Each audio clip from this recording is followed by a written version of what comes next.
This is so sick. Drink the coffee, it'll make you feel better. In contact with, like, I'm just a girl at the end of the day. Sometimes you have a connection with people and sometimes you don't. And have you slept with a father and son at the same time? Yes, yeah. I think that's brilliant. Like, to have that much of a good relationship with your son, or, you know, for the son to have that much of a good connection with their dad, I think it's fantastic. Too many people, especially 18-year-olds, I know when I was at school, would argue with their dads or wouldn't have a good relationship with them. I think to have that much of a good relationship that you can come with your dad to sleep with me is fantastic. The problem here with this whole, there's a lot of problems, but the biggest problem here is we know this story is true, right? Because we know sick things happen in this world, but now people just feel more comfortable to share it because shame is non-existent. Who is this chick? This is Bonnie Blue, a P-star, an OnlyFans model. I did a quick search of her. This is what came up. Who is Bonnie Blue? OnlyFans star who hooked up with 120 college students. 120 here, folks, is what we're talking about. What? Put that coffee down. During spring break. So that's what we're getting into here. Yeah, see, this is where it's either you and me on a completely different page or it's just generations, because I think the father needs his head kicked in for that. No, definitely not. Yeah, I know you think that, but I think that is one of the most outrageous things I've ever heard, and he needs his head checking. See, I think it goes back to, I know if I had kids, I'm thinking, okay, my son's having sex regardless. Do I want them to have sex in a safe, controlled environment with someone like myself, or someone that's not tested, you know, has been drinking beforehand and there's been no checks done? So naturally, as a dad, I think, no, I'd much prefer them to see a sex worker like myself. And the dad... The chick who slept with the 120 college students during spring break is talking about getting tested. What? Is just a guy himself. And if he wants to be pleasured and have fun in the bedroom, he deserves that as well. So with his son. Yeah. So I think, why not? If you've got a good connection. Nuts. Take me from both ends. It's not just stuck in my mind, it's blown my mind. Yeah. So I just want to... Has it blown your other end as well? No, just my mind. But I want to reverse it. So that father and son act. What was that? Yes. Take me from both ends. It's not just stuck in my mind, it's blown my mind. Yeah. So I just want to... Has it blown your other end as well? No, just my mind. But I want to reverse it. So that father and son act. Yeah.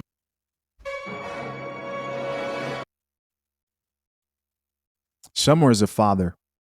There's a father fishing, wondering where he went wrong. That both had sex with you at the same time, which I think is disgraceful. Pure and simple.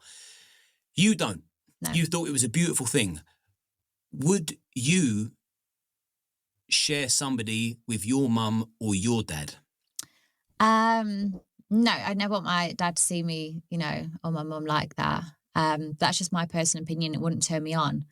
So it's all down to communication and what turned you on. So yeah, it wouldn't be for me personally. It wouldn't turn me on. However, speaking of your dad, where is he? Where is your father? Seeing how much they enjoyed it, that was brilliant for them, and I loved giving them that service. And so for the record, you wouldn't let a man have sex with you and your mum at the same time? No, because that won't turn me on or get me wet. Yeah.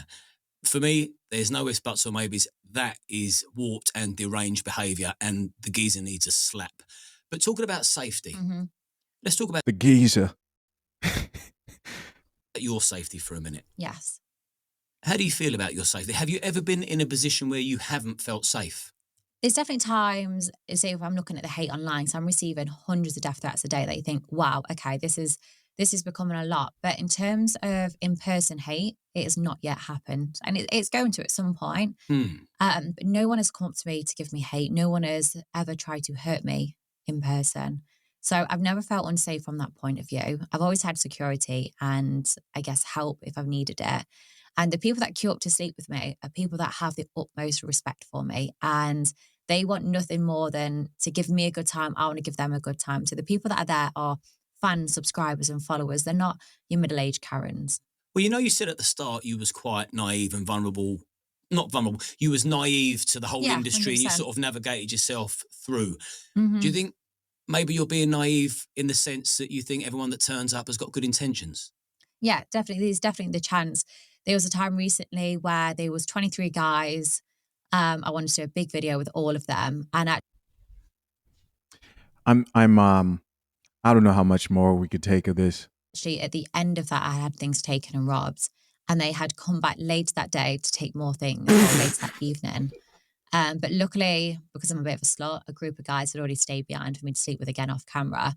So when these other guys turned up to rob me further, there was already other people there. So I'm definitely learning, and I'm learning every single day. So yeah, partly I can be naive when it comes to safety. Yeah, I mean, I'll just slip this in there before we carry on. Like, be careful and keep your eyes and ears open, because there's some real bad people out there that masquerade as good people. And I think you're interviewing one of them. I mean, how are we going to assume that she doesn't have bad intentions? I'm just saying, can we be open to that fact?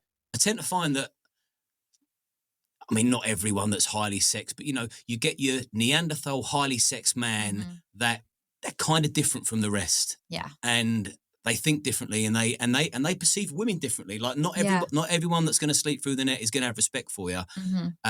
That's a fact. So yeah, really do be careful, because you don't need me to tell you this, but I've got a lot more life experience, and I've come across some really, really terrible people. And all right. This whole thing reminds me of the last thing I reported on, of just a lot of chicks being open to sex work and OnlyFans, and wanting to be 304s. I did a video not too long ago, man. A lot of these chicks are interested in the sex work. I don't know. They're making it look glamorous online is what I'm assuming. I just did a video about it. And then after, recently saw a chick giving tips on just how to start. I had to walk away from the house real quick so I can say this. I see all y'all women on here talking about, how do I become a 304? How does one start this work? How does one start this work? Honey, I'm going to tell you how you start it. You take your black, white, Spanish, whatever color is on your to that gas station, and you sit there. Just go in. You ain't even got to sit too long. Just walk in. Somebody gonna try to talk to you at that gas station. And as soon as you give them your phone number, listen to me now. As soon as you give them your phone number, you already know what they don't want you. They don't want you as no wife or no girlfriend. You know he want one thing. And baby, you want one thing too. 304. That's how you start your business. And so when he wants to link up, I'm like, hey, if you trying to I need you to before we These men ain't stupid. These men ain't stupid. Y'all allow them to be stupid. These men are not stupid. So you go walk into that gas station, look at the chips or the soda real quick. Somebody gonna walk in there. Somebody gonna walk in there, baby. And that's how you start your business. Tell a friend to tell a business. Okay. Friend. Okay? Go to that gas station. Start your 304 businesses. And some people are like, oh no, I want to be strictly online. Okay, just start posting random stuff on Instagram and Facebook about being single. They're going to come to your inbox. They're going to come in. When they come to your inbox, they don't want to wife you. They don't want to marry you. They don't want to do anything with you but smack them cheeks. So, as soon as they get in your inbox and they start talking, when can we meet up? Hey, if you want to it's going to be and if you want to we can meet at Y'all better stop playing with it. It's easy. How does one become a 304? Men got something that you want, and you got something that he won't. It's simple and it's easy. Listen, as always, I'm curious to know, what do you guys think? Leave your comments down below. Till next time, I'm out. Peace.